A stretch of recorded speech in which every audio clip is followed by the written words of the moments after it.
Our secret taste recipe is to cook with lemon care. Kutties Healthy Samayal. Hello friends, welcome to Kutties Healthy Samayal. Be positive, be healthy. நம்ம சேனலை subscribe பண்ணாதவங்க subscribe பண்ணிவிட்டு பக்கத்தில் இருக்க bell பட்டனை click பண்ணிக்கோங்க. All ஆப்ஷனை click பண்ணுங்கள். அப்போ தான் நாங்கள் போடுற எல்லா வீடியோஸோட நோட்டிஃபிகேஷன்ஸ் உங்களுக்கு வரும். இது வரைக்கும் சப்ஸ்கிரைப் பண்ண எல்லாருக்கும் தேங்க்யூ ஸோ மச். நாம் இன்றைக்கி ரொம்பவும் டேஸ்டியான ஹெல்த்தியான ஒரு ஸ்வீட் ரெசிபி தான் பார்க்க போகிறோம். இது செய்யறது ரொம்பவும் சிம்பிளுங்க, ஆனால் ரொம்பவும் ஹெல்த்தியானது. ஒரு கப் அவல் இருந்தால் போதும் இந்த ஸ்வீட் செஞ்சிடலாம். செம்மையாக இருக்கும் டேஸ்ட்டு.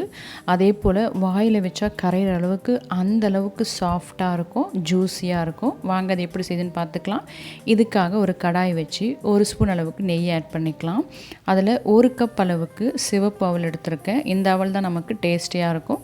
ஸோ இது நல்லா நம்ம நெய்யில் வாசம் வர வரைக்கும் வறுத்து எடுத்துக்கலாம்.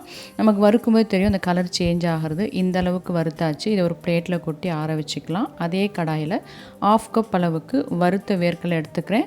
லைட்டாக சூடு பண்ணுறதுக்காக தான் நான் வறுக்கிறேன். இதையும் நம்ம அந்த பிளேட்டில் கொட்டி ஆற வச்சுக்கலாம்.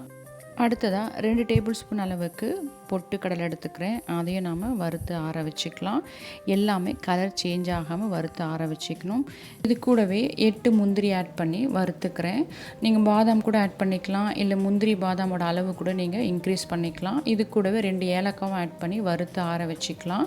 அடுத்ததாக இதுக்காக 100 கிராம் அளவுக்கு வெள்ளை எள் எடுத்து வறுத்து ஆற வச்சுக்கலாம். ஒரே ஒரு பேக்கெட் எள் வாங்கினா போதும், உங்களுக்கு கரெக்டாக இருக்கும். இதையும் நம்ம கலர் மாறாமல் வறுத்து ஆற வச்சுக்கலாம். இப்போ இதெல்லாம் இருக்கட்டும். எள் வறுத்த பிறகு தனியாக ஆற வச்சுக்கலாம், ஒன்றா கலக்க வேண்டாம். அடுத்த இதுக்காக ஒரு 3/4 கப் அளவுக்கு வெல்லம் எடுத்திருக்கேன்.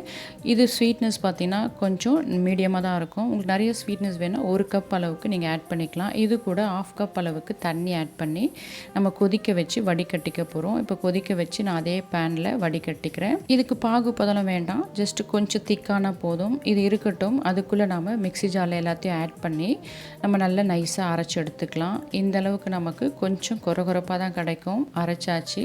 இதில் எல்லாமே நம்ம வறுத்து தான் அரைச்சிருக்கோம். இது போல் அரைச்சி ஒரு கண்டெய்னர் நீங்கள் ஸ்டோர் பண்ணி வச்சிட்டிங்கன்னா தேவையானப்போ எடுத்து லட்டு போல் கூட நீங்கள் பிடிச்சி பிள்ளைங்களுக்கு கொடுக்கலாம். ரொம்ப ஹெல்த்தியானது. இதே போல் ஸ்வீட்டாகவும் செஞ்சு கொடுக்கலாம். டைம் உங்களுக்கு சேவ் ஆகும். நம்ம எல்லாம் அரைச்ச பிறகு வறுத்து வச்சுருக்க வெள்ளை எள்ளை நம்ம ஆட் பண்ணி கொஞ்சமாக அரைச்சிக்கலாம். முதல்ல நம்ம அரைச்சிட்டோம்னா எல்லாமே பவுடர் ஆகிடும். பட் கடைசியாக நீங்கள் எள்ளை ஆட் பண்ணி அரைக்கும் போது செமியாக தான் உங்களுக்கு பவுடர் ஆகியிருக்கும். ஸோ நம்ம சாப்பிடும்போது அந்த எள்ளு நமக்கு வாயில் கடிப்படும்போது டேஸ்ட் ரொம்ப சூப்பராக இருக்கும். அதனால தான் நம்ம கடைசியாக ஆட் பண்ணுறோம். இப்போ நம்மளோட வெள்ளை கரைசல் நல்லா திக்காயிடுச்சு. இந்த ஸ்டேஜில் நம்ம அரைச்சி வச்சுருக்க பவுடரை கொட்டி நல்லா நம்ம மிக்ஸ் பண்ணி விட்டுக்கலாம். வெள்ளை கரைசலுக்கு பாகுபதம் தேவையில்லை. ஸோ நம்ம பர்ஃபெக்டாக எல்லாருமே செஞ்சலாம், ஈவன் பிகினர்ஸ் கூட. இப்போ இந்த பவுடரை கொட்டி மிக்ஸ் பண்ணும்போதே உங்களுக்கு ஒரே நிமிஷத்துலேயே திக்கான பதம் வந்துடும். ஃப்ளேவருக்காகவும் டேஸ்ட்டுக்காகவும் 2 ஸ்பூன் அளவுக்கு நெய் ஆட் பண்ணி மிக்ஸ் பண்ணோம்னா டேஸ்ட் ரொம்ப நல்லாயிருக்கும். பட் இதுக்கு ரொம்ப நெய் தேவைப்படாது.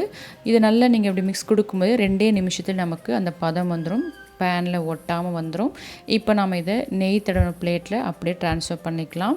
ட்ரான்ஸ்ஃபர் பண்ண பிறகு லெவல் பண்ணி விட்டுக்கலாம். நட்ஸ் கூட பொடியாக கட் பண்ணி இது மேலே கார்னிஷ் பண்ணி நம்ம பீசஸ் போட்டுக்கலாம். அது கூட டேஸ்ட் ரொம்ப நல்லாயிருக்கும். நான் இன்றைக்கி ஆட் பண்ணல. இப்போ பாருங்கள் நல்லா ஆறி வந்துடுச்சு. நம்ம இதை ஸ்கொயர் ஷேப்பில் பீசஸ் போட்டுக்கலாம். நீங்கள் விரும்பின ஷேப்பில் இதை கட் பண்ணி சர்வ் பண்ணிக்கலாம். கடைகளில் கிடைக்காத ஸ்வீட் ரெசிபி ஈவினிங் டைமில் பிள்ளைங்களுக்கு ஹெல்த்தியாக ஒரு ஸ்வீட் செஞ்சு கொடுக்கணுன்னா இது போல் வீட்லேயே நாம் செஞ்சு கொடுக்கலாம். இது ரொம்ப ஹெல்த்தியானது. இல்லை சேர்க்குற எல்லா இன்க்ரீடியன்ஸுமே வீட்டில் இருக்கக்கூடியதான். ஜஸ்ட் அவல் மட்டும் நம்ம வாங்கிட்டா போதும். குறைவான நேரத்தில் சூப்பரான ஒரு ஸ்வீட் சட்டுன்னு ரெடி பண்ணிடலாம். இந்த ஸ்வீட்டோட டேஸ்ட்டும் செம்மையாக இருக்கும். இது போல் பிள்ளைங்களுக்கு செஞ்சு கொடுக்கும்போது கண்டிப்பாக வெளியில் எதையும் கேட்க மாட்டாங்க.